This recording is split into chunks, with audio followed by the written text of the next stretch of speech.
Good evening, and welcome back to another tale of Halloween. This is a story about a local punk who has a tendency to cry wolf. Will the Stabler in black magic find somebody who will believe him in time, or is his fate sealed? Stay tuned.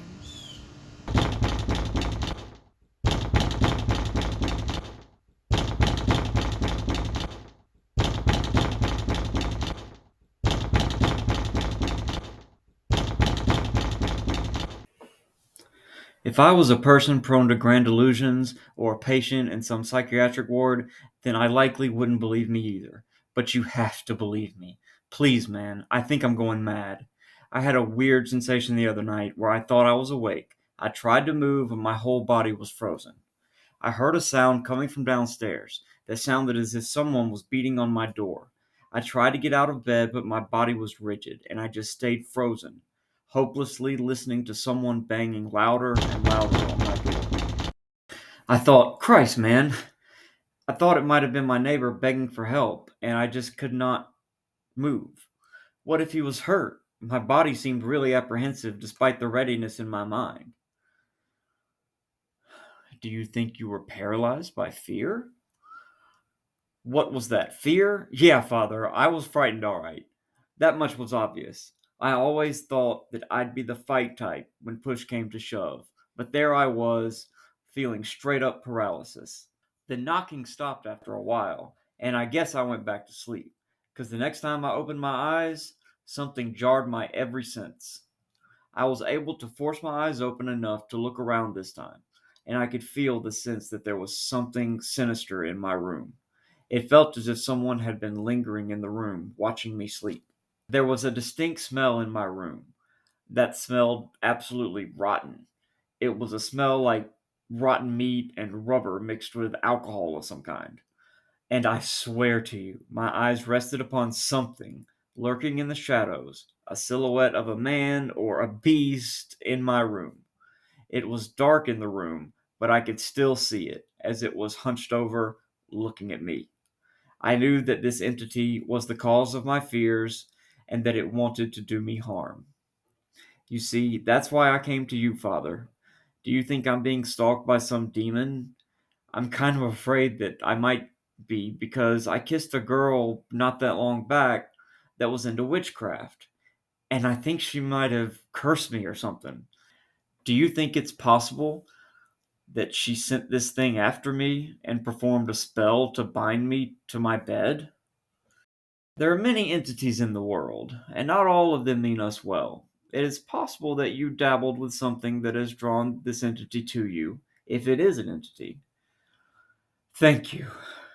I swear everyone else that I told this to thought I was crazy or compared it to sleep paralysis, but it wasn't sleep paralysis.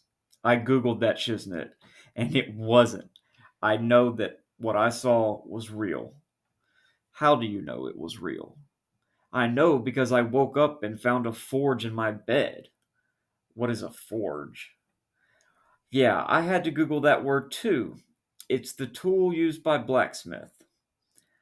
You say that there was a forge in your bed. Do you think that the entity put it in your bed? Oh, my bad. I forgot to mention that. So, what it was that the creature was holding something in his hands. I couldn't quite tell you what at the time, but once I saw the forge on the bed, I put it all together and I knew that it was it. It was bloody too. I brought it here. Can you bless it or something? The thing really freaks me out. Before I do that, I want you to go home and pray about it. Leave the forge here if you must, but stay away from that woman and her witchcraft.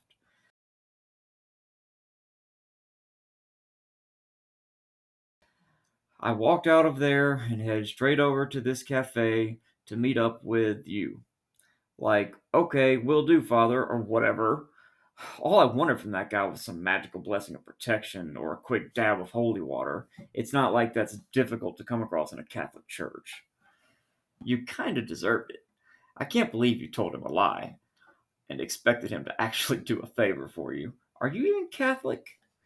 Shut up, Josh. I wasn't going to confess shit to him. It sounds so fake to say that line. Forgive me, Father, for I have sinned. Was I supposed to tell him that I met up with some satanic bitch? That we had sex on a pentagram? And that I woke up naked, still feeling high in the woods? Because that's probably why I'm cursed. And I know that he wouldn't help if I had confessed any of that. That's really fucked up, dude. Yeah, it's fucked up. Whatever.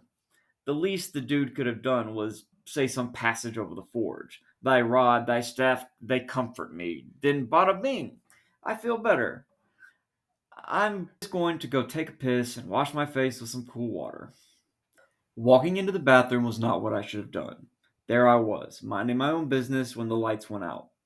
I figured some kid or even Josh was just being funny. So I finished my business and went to wash off in the sink. I looked into the mirror and froze. Reflecting back at me was the outline of my neighbor. Yeah, that's right. The old guy that I was afraid might have been banging on my door for help. He stood, mouth agape, in the mirror with blood dripping out of his eyes. The fresh blood trails rested on top of the already caked in ones and the crevices of the wrinkles on his cheek. His cataract filled eyes, which were once blue, were now dilated black like a possessed man. He was holding a walking stick that protruded ever so from the mirror. My neighbor let out a horrific scream and collapsed to the ground as smoke filled the stall. His walking stick crashed beside him with a jarring thud.